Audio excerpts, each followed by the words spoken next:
Welcome back to Jack of All Games Tabletop. I'm Dave Wallace, and today we are painting miniatures. Now, this is not really a miniature painting specific channel. This is a channel for gaming in general. So if you're someone who is looking at really upping your miniature painting game and getting out fine details and the top secrets of how to do that, this is probably not really for you. This video is going to be very basic and kind of down to a beginner level, because there's a lot of people out there who want to basically just kind of spruce up their game a little bit. Maybe they've got a brand new board game in and they want to play it this weekend at game night, but they don't want it to be just plain gray. But at the same time, they're not an artist and they don't want to spend endless hours getting it ready. Or maybe they just really don't care to do that much other than just making it look a little bit better. Maybe you're a DM and you've got your players are facing a party of goblins this weekend and you want to give it a little bit of green. So just want to do something quick and simple. And so that's kind of what we're gearing towards today. So going to be keeping it simple. A lot of the stuff, if you have any experience in miniature painting, then you already probably know most of this. But for those of you who are not artists and not really into spending too much time in painting, this is for you. Now, I am a miniature painter. I like to spend a lot of time unwinding with, something that I'm painting that's not even necessarily for a game, just something that looks cool. Put on a podcast and just kind of unwind and relax and spend hours doing layers and making it stand out more as an art piece. But because of that, I tend to lean more towards solid acrylic paints. In particular, Pro Acryl is my favorite brand. But there's a lot of great brands out there, and for those who are not into painting itself, then you're gonna probably lean more towards speed paints. Now, speed paints are basically transparent paints, and they go over nice and quickly, but the brightness and the power of those paints really depends on the undercoat that comes with it.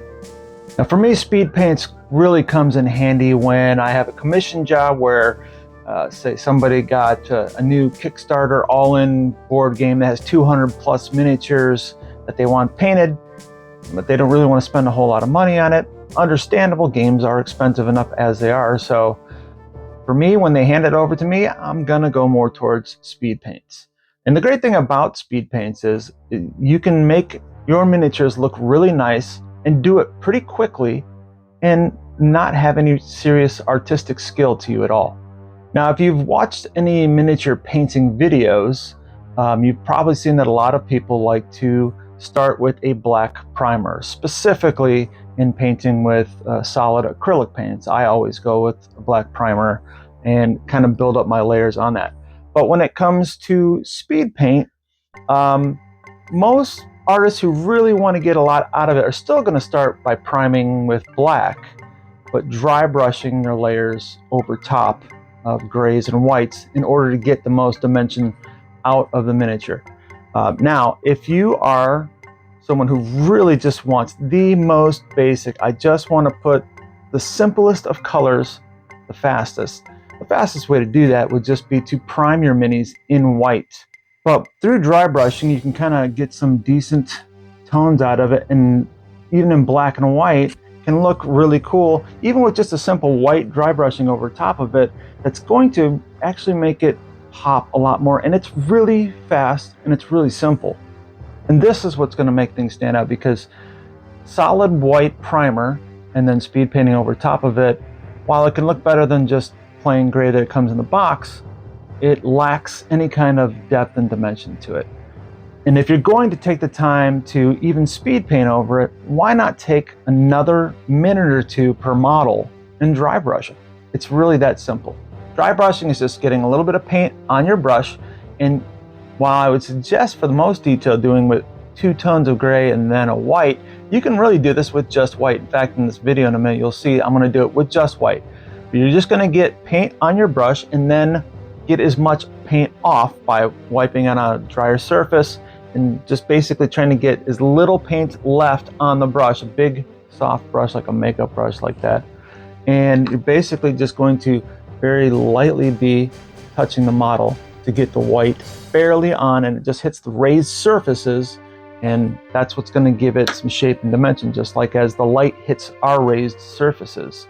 Now, when you're using your speed paint, this is going to make the biggest difference because, as it is said, it's transparent paint. So you put it over white and it shows up really bright, but put it over, say, some gray or some black, and it starts to come out much darker, and that's how it's going to work in the dimensions on your dry brushed model. It's going to get all of those once.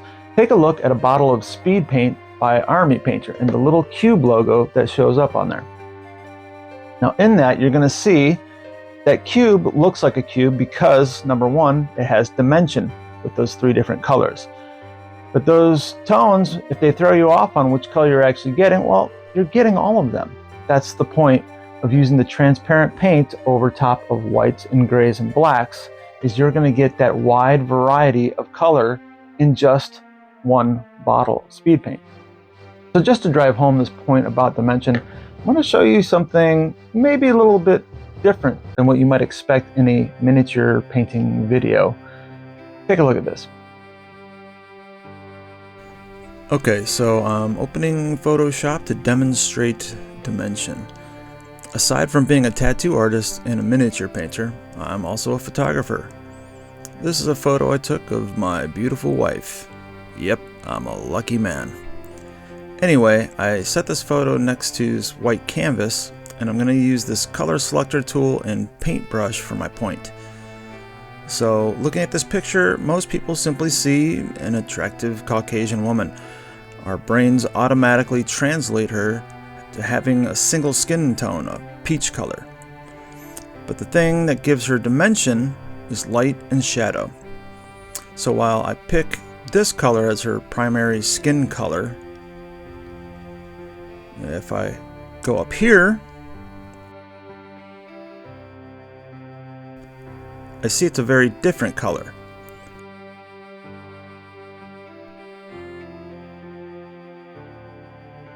And when I click down here, we again have a very different color. These are just 3 colors, and if we really click around different areas, we'll get all kinds of different tones. If I were painting a miniature of my wife in solid acrylics, I would use these 3 tones, plus a lot of work in smoothly blending them, and might take even hours to pull off. But with speed paint and dry brushing, it can be done in a matter of minutes. So I'm just going to keep this really simple and just use a white over top of a black primed miniature here.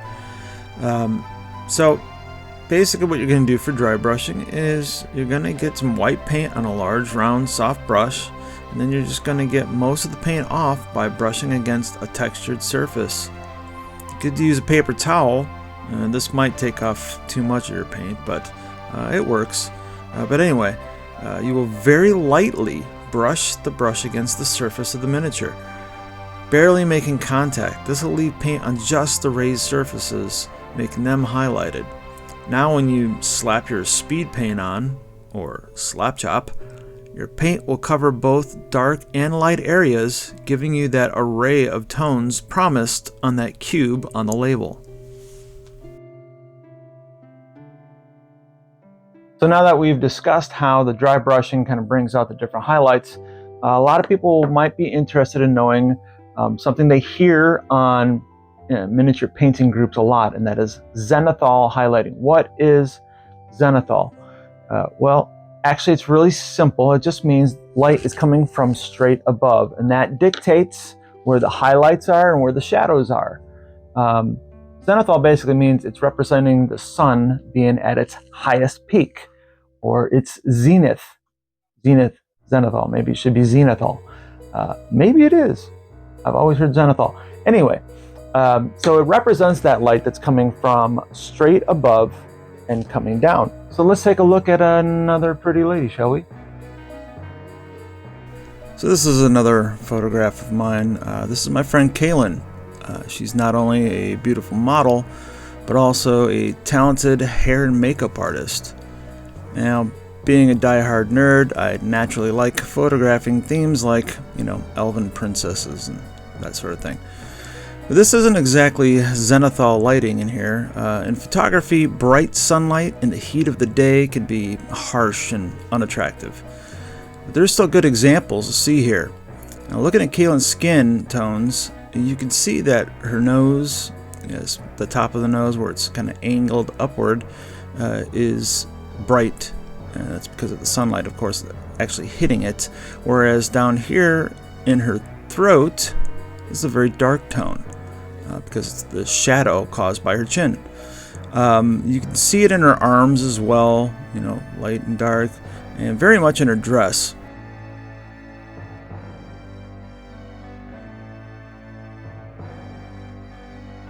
The brighter the sunlight, the more severe the contrast becomes. So basically, when you're doing your zenithal highlighting, rather than kind of brushing around for your dry brush, you are going straight down, trying to get the light to hit the top parts, and you might have to work a little bit more on some of the higher areas. And I will say that with miniatures being the size that they are on a board, if you have a miniature who's, say, facing downward or something, you might want to every now and then give a little stroke going up, just so that it's not lost on the table. But as far as keeping it simple and using zenithal highlighting, that's how it works. It's just sunlight coming straight down. There's nothing really special about it. You can use highlighting coming from any direction. And there's also, of course, object source lighting. I'm not going to get into that now. That's a whole other different thing. I've seen some in some of my examples at the beginning of my own miniatures. But yeah, very simple. Look, it's going to add another 1 to 2 minutes per miniature in your painting process. So if you're going to go just enough to say, I want them to look just decent on the table, I don't want to be a miniature painter, I don't want to win a golden demon, that's fine. But yeah, just take that extra minute and really make them stand out. It's going to pay off. And you might just amaze your friends when they come over for game night and go, whoa, I had that same game and mine didn't come like that. And you're like, yeah, I'm a painter. So anyway, that is very simple, very basic, but there's new people coming into the hobby every day and they're all asking the same questions, it seems. So hopefully someone will get some help out of this, and I hope it was useful. Thanks for watching, and I'll see you next time.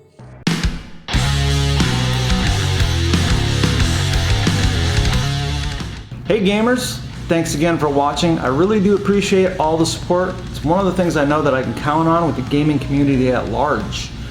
This is of course to the point where I gotta ask you to like it, hit that subscribe button, and maybe share this with a friend. If you are a game designer, or maybe starting your own gaming company, and you want to do a little bit of cross promotion, maybe you got a prototype that you want me to check out and talk about on the show, definitely let me know. And of course, for all questions, suggestions, and corrections, there's all kinds of ways to get a hold of me. Probably the easiest one is just comment below.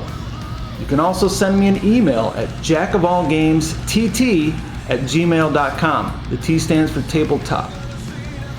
And if you'd like to take a look at my commissioned miniature paint jobs, or even some of the other stuff in my life like photography or tattooing, which is what I do for my day job, go check it out on Instagram @ArtOfWallace. Thanks again, and I'll see you in the next episode.